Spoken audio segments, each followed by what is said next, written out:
Greetings. This episode relates the experiences of Jemima Boone and two of her friends when they were kidnapped by a band of Shawnee and Cherokee warriors on July the 14th, 1775. Her father, Daniel Boone, responded by assembling a group of men to mount a rescue mission. Before getting started, I would encourage you to subscribe to the Mossy Feet Books YouTube channel for more great content. If you like my videos, please hit the like button. The more likes I get, the more YouTube will show it to other people, allowing me to grow the channel.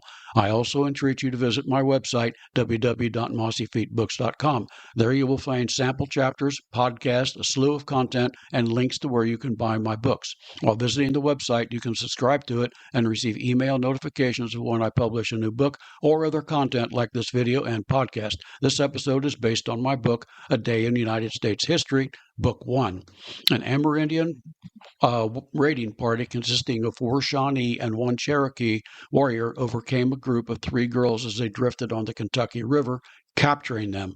News of the turmoil on the eastern coast of the British colonies had not yet created any tension on the newly settled Kentucky frontier. There had been no incidents for over a year at the time of the new settlement of Boonesboro. The settlers relaxed. Some took time to plant additional crops. On a warm Sunday afternoon, the 3 girls decided to go for a canoe ride on the river. Jemima Boone, daughter of Daniel and Rebecca Boone, in company with Elizabeth and Frances Calloway, the daughter. Okay, I'll start that over.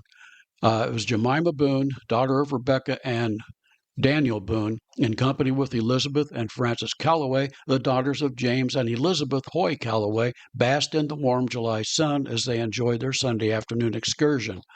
The canoe drifted downstream, close to the dangerous western bank, where a native raiding party watched.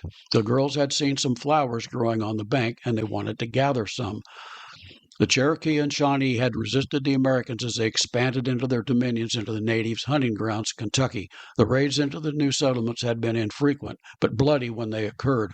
When American settlement began in the late 18th century, there were few permanent native settlements in Kentucky. The Shawnee, who mainly lived along the Ohio River Valley north of the river, and the Cherokee to the southeast, used the region as a common hunting ground.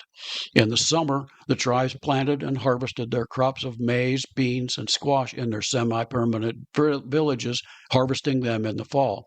In the winter, the tribes moved into temporary quarters in the Kentucky region to hunt meat and clothing. The Americans were encroaching on an important food supply for the native tribes. Native resistance to the settlement would be violent and frequent in the years to come. The abduction of the girls signaled an escalation in Amerindian resistance. The 5 natives sprang from their hiding places close to the river and surrounded the girls' canoe. The girls screamed in alarm and tried to beat their attackers off with their paddles. Their efforts were futile as the warriors soon overcame them and took them away. The natives, after threatening the girls with knives and tomahawks, proceeded with haste away from the scene. Jemima's foot had been injured in the fight and proved a hindrance. One of the natives gave her some moccasins to speed her progress. They cut the girls' skirts away to the knees to make it easier for them to run. Jemima and the other girls tried to counter the warriors' efforts to deceive the pursuit they knew would come by breaking twigs and leaving small shreds of cloth. The warriors noted these tactics and threatened to kill them if they persisted. By nightfall, the party camped about 7 miles from the scene of the abduction. Afraid of detection from pursuers, the party camped without building a cooking fire. The warriors fed the girls dried venison. In the morning, the natives retrieved a pony they had hidden and wanted the girls to ride it. The girls further delayed the warriors' progress by using their feet to tickle the pony, causing him to rear up. This threw the girls off, further delaying their progress. Enraged, the natives abandoned the pony and continued on foot with the girls towards the Ohio River and the safety of their camps there. The second night, convinced that they had eluded their pursuers, the warriors again made camp.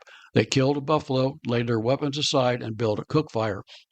The girls despaired that they would not be rescued. The younger girls, Jemima and Fanny, cried most of the time. Nightfall came on the second day after their abduction. Both Daniel Boone and Frances Calloway were absent from the settlement and did not return until evening. The men immediately sprang into action. Boone and Calloway quickly assembled 2 parties of men, one led by Boone on foot, another led by Calloway on horseback.